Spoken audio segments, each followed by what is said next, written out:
trabalho mostrou pra gente o quanto nós renegamos a gente mesmo. O quanto a gente não costuma se olhar e o quanto a gente costuma não se compreender. E a espiritualidade já me ensinou uma vez que todas as vezes que a gente se renega é um ato de suicídio. É um ato de morte. Porque quando eu me abraço, quando eu me integro com quem eu sou, e quando eu falo de integração, eu estou falando de sombra. Porque se integrar com a nossa luz é muito fácil. É muito tranquilo, é lindo, é romântico, são borboletas voando. É o encontro mais romântico que a gente pode ter na vida. Mas encontrar com a nossa sombra é a gente se julgar por tudo que a gente fez que estava desviado. Mesmo que seja por ignorância. E quando eu falo ignorância, eu estou falando daquele momento que a gente não sabia que era errado. Tem muita coisa que a gente faz sabendo que é errado. Mas a gente faz. Paga pra ver. Ou então acha que não vai dar nada. É aquela primeira percepção de que, já fiz algumas vezes, deu tudo bem. Então vou fazer só mais uma. A espiritualidade vai me amparar. E ampara, sempre. Porque a espiritualidade não julga a gente. Quem julga a gente somos nós. É a nossa consciência que fica o tempo inteiro martelando na nossa energia do porquê que a gente não conseguiu, porquê que a gente fez do jeito que fez, porquê que a gente não escolheu outro caminho, porquê que não escolhemos outras versões de nós para poder atuar naquele momento, outras máscaras, outras faces, outros sentimentos. E a gente acaba esquecendo de que somos humanos em aprendizado de como ser humano. E aí a gente acaba carregando um peso que vai deixando a gente se arrastar pela vida o tempo inteiro. E todas as vezes que a memória ativa e que a gente lembra daquilo, a gente se julga mais um pouco. E a memória ela não ativa pra gente se judiar, ela ativa pra gente se perdoar. Tudo aqui é passageiro, tudo. Esse mundo é uma ilusão. Esse mundo é uma ilusão da grande mente que é Deus. Só que é uma ilusão palpável, que a gente pega. E aqui, esse planeta, tem regras. Oi? Ele errou. E nesse planeta tem regras. E não adianta a gente acessar a espiritualidade falando assim, a partir de agora eu não preciso mais fazer nada, eu vou continuar aqui no meu caminho, vai dar tudo certo, vai dar tudo bem. Gente, isso daqui é um jogo. É um jogo. E a gente precisa aprender a jogar esse jogo, porque senão a gente não passa de fase. Eu sempre costumo dizer que esse mundo, pra mim, parece uma versão de videogame. Onde a gente tá nessa vida, e aí se a gente perde a vida, a gente volta de novo na mesma fase da próxima vez. Com outro corpo, com outro nome, talvez com outro gênero, em outro país, né? Mas a gente sempre vai voltar, porque aquela lição ela precisa ser aprendida. E se a gente não aprendeu, nós temos que no mínimo ter misericórdia com nós mesmos e entender, não aprendi ainda. E aproveitar as próximas chances. Porque a lei do karma, ela fala exatamente disso. Ela fala do karma não como um castigo, um peso, um carrego, mas ela fala do karma como um ensinamento, um aprendizado. Aquilo que a gente tem a oportunidade de aprender para crescer. Não dá para passar nessa vida como se nada tivesse acontecido. Como se eu viesse a passeio, porque não é. Eu falei essa semana que viver é para os fortes. E não quer dizer que sejamos fracos, vamos desistir. Muito pelo contrário. Se a gente está aqui, é porque a gente é forte para suportar, para aguentar. E quando a gente fala que a dor é opcional e o sofrimento não é porque quando a gente depara com a dor, nós temos duas oportunidades. Mas a gente tende em trazer uma terceira. A primeira oportunidade é abraçar ela e perdoar. A segunda é continuar se julgando. A terceira que a gente inventou é ignorar. Vou fazer de conta que não existe e vou seguir meu barco. Só que a dor sempre vai estar lá, latejando em você, doendo em você.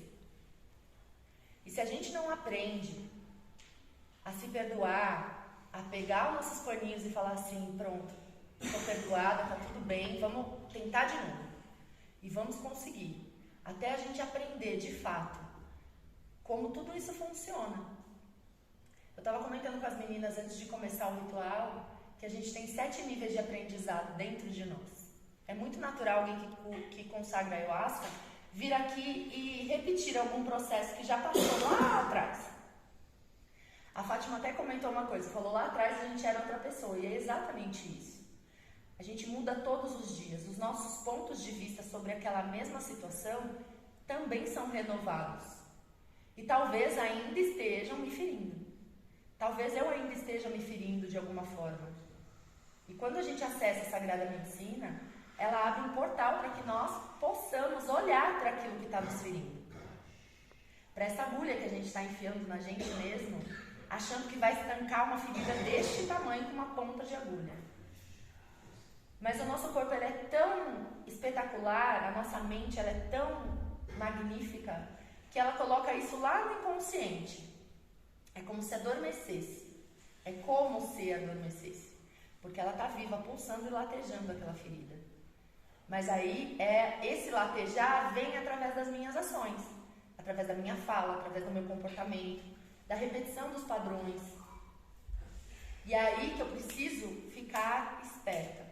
Quando a gente fala de expansão de consciência, a gente está falando de abrir as nossas percepções sobre tudo aquilo que a gente faz e que a gente convive no mundo. A expansão de consciência, ela vem para a gente saber mais, mas o saber mais sempre tem um preço. Ele não vem à toa. Sempre tem uma responsabilidade, que é você tentar fazer direito dessa vez, porque agora você já sabe. E se errar, vai passar de novo. A gente vai ter que passar novamente, até a gente aprender, em todos os nossos níveis internos, aquela lição. E ela vai aparecer travestida de diversas situações, através das nossas relações, de trabalho, de amizade, amorosas, familiares. Porque assim a vida é. Cada momento da nossa vida é uma chance da gente aprender algo novo. Por mais que exista uma rotina por detrás. Por mais que você programe o seu dia, eu vou acordar às 5 da manhã, vou fazer isso, aquilo, nananana. No meio do caminho, você sempre precisa se estar mais maleável para as coisas que você não havia programado.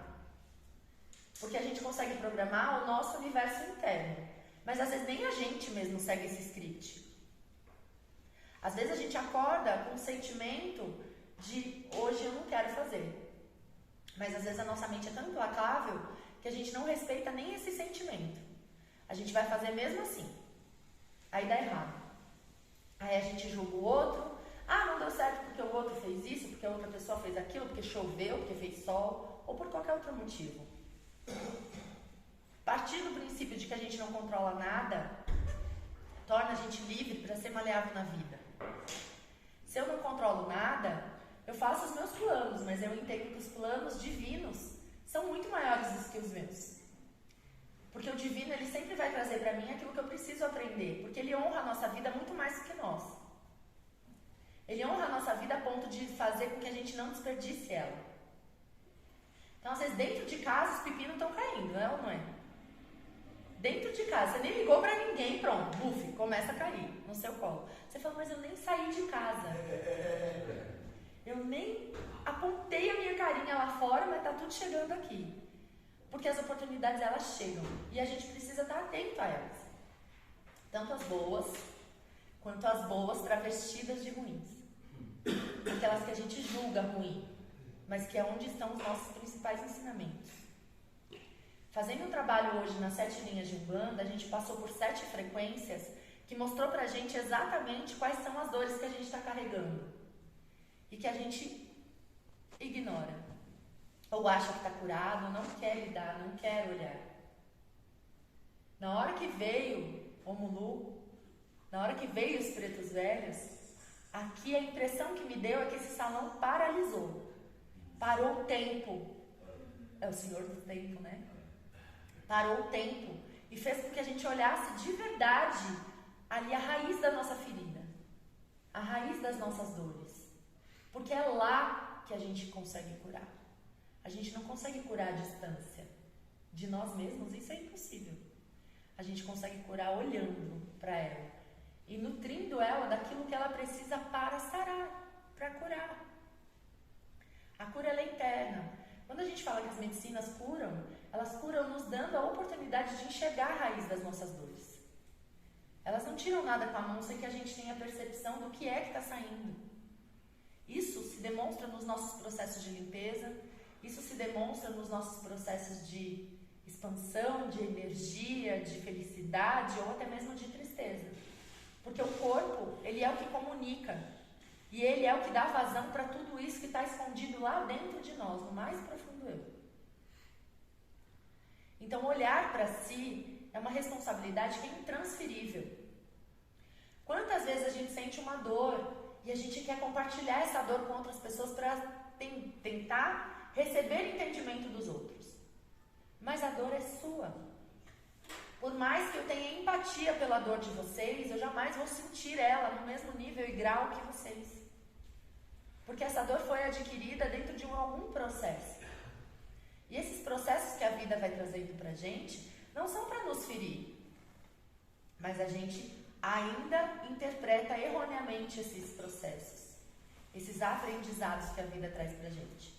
E é nosso papel ressignificá-los, trazer um novo significado e assim curar. Só que isso só é possível quando eu expando a minha consciência. Eu quero olhar o lado do outro, ou o outro lado da moeda.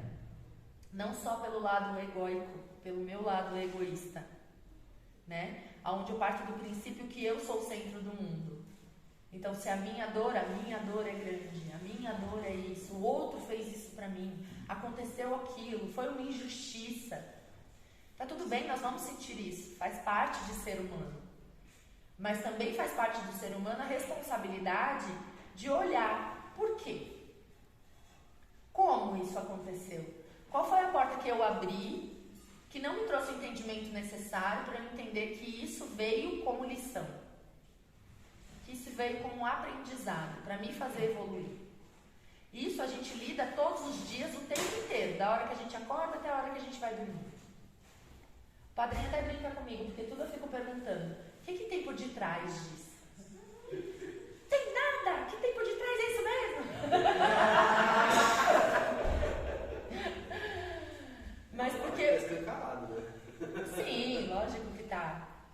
Mas eu quero entender, quando eu pergunto o que está por detrás, eu quero entender o que eu preciso aprender com isso, que eu ainda não aprendi, que desandou o bolo no meio do caminho, que solou esse bolo. Será que eu não coloquei atenção? Será que eu não coloquei carinho? Será que eu não coloquei afeto?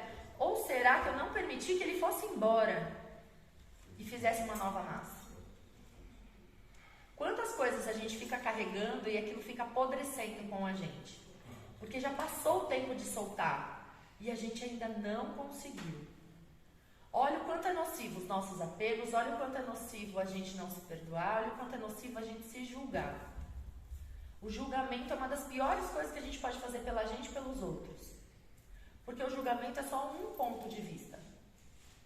E se você está na sua ferida julgando o outro, acabou. Vai ser dor espalhada para o mundo inteiro. Porque a gente ainda não tem noção que a nossa ação, por mais pequena que seja, ela reverbera no mundo inteiro, porque tudo está conectado por uma só energia. A gente precisa ter a consciência de que eu sou capaz de alimentar essa energia com boas coisas. E que se naquele momento eu não estou bem, cabe a mim mudar isso. Olhar o porquê que eu não estou bem. O que em mim está doente, que está fazendo com que eu jogue fel para o mundo e para todas as pessoas que estão à minha volta. A gente ainda tem muito que evoluir. Até pouquíssimo tempo atrás, uma pessoa matar a outra através de uma briga era natural. Hoje, a gente se compadece. Hoje a gente olha para uma guerra e fala, meu Deus, que desnecessário. Mas até 100 anos atrás, isso era natural. Ah, o vizinho fez não sei o que na minha casa. Buf, vou lá e dar um tiro nele. Pronto, é isso mesmo, tinha que matar mesmo. Não era assim a sociedade? Olha o quanto a gente já evoluiu. Mas a gente ainda olha só para os erros. só para os erros, só para a maldade. Muitas pessoas me perguntam, madrinha, por que você não faz divulgação de campanha do câncer de mama, campanha do câncer de próstata? Porque eu tenho pra mim, isso é uma verdade minha, quem quiser compartilhar, tamo junto, quem não quiser também tamo junto, tá tudo certo. Eu não me conecto com a doença, eu me conecto com a cura. A partir do momento que eu falo da doença, eu estou alimentando ela. Então, como terapeuta, influencer, é engraçado, mas é. Mas como uma influenciadora de mentes, de pessoas que me seguem, que me ouvem, que estão do meu lado o tempo inteiro, eu não vou fazer aquilo que eu não acredito. Então vamos falar de saúde. E aí, tá cuidando da sua alimentação? Como é que tá? Tá tomando sol? Tá tomando água? Tá dormindo? Você tá se cuidando? Ao invés de ficar falando, e aí? Você já foi ver se você tá com câncer? Você já foi ver se você tá com não sei o quê?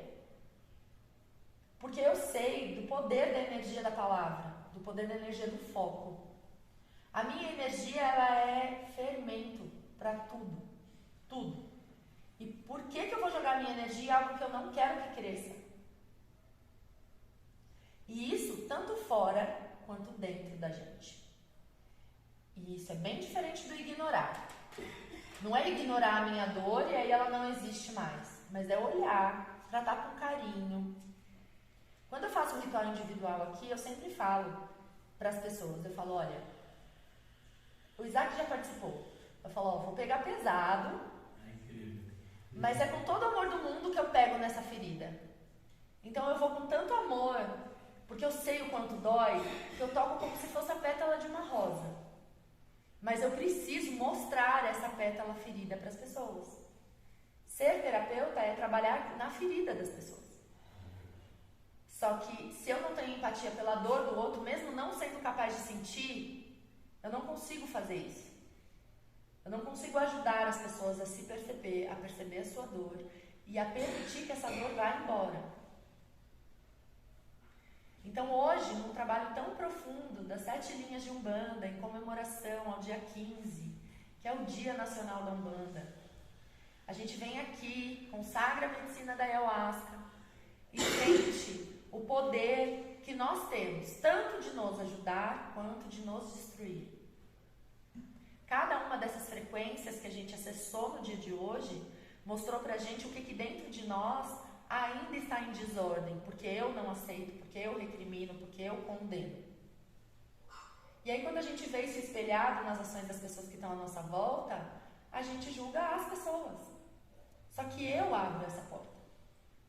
Se eu me julgo incapaz, se eu não me julgo merecedora, se eu me julgo uma carrasca, se eu me julgo uma pessoa do mal, se eu me julgo mal, por que eu vou cobrar dos outros que me julguem ser um amorzinho? Não cabe. Vocês concordam? O despertar, ele veio pra gente perceber que a gente é energia. Esse é só o começo do despertar. E com esse despertar vem a responsabilidade da gente cuidar dessa energia. Porque toma que o filho é teu. O corpo é teu, a alma é tua, a mente é sua, as emoções são suas, tudo são seus. O máximo que o outro é capaz de fazer é plantar uma sementinha em você e você vai lá e coloca adubo, cresce. A pessoa fala, você é feia. Aí a pessoa fica, eu sou feia, porque eu não sei o que, eu tô colocando toda a minha energia naquilo que a pessoa falou. Ou então simplesmente eu devolvo com consciência. Que interessante ponto de vista. Mas não faz parte da minha verdade. Então, todas as nossas escolhas determinam quem nós vamos ser. Escolhas sobre as ações, escolhas sobre o que comprar do outro, o que receber do outro. Porque tem os presentes de grego, né? Que às vezes a pessoa fala, ó, eu tô falando pro seu bem. Aí, quando já começa assim... aguarde! Que logo em seguida vai vir uma agulhada. Mas cabe a gente perceber se realmente aquilo que ele está falando é verdade. Porque às vezes a pessoa está falando por amor mesmo. Porque quando a gente ama alguém, a gente está vendo a pessoa fazendo merda, a gente vai olhar para ela e vai falar, olha, respira aí, tá rolando um negócio torto aí. E às vezes isso dói no outro. Porque às vezes ele está se escondendo tanto daquilo, né? Colocando panos quentes, cobertorzinho ali para ficar mais fofinho. Só que a verdade nua e crua muitas vezes dói, mas cura. Cura e cura muito.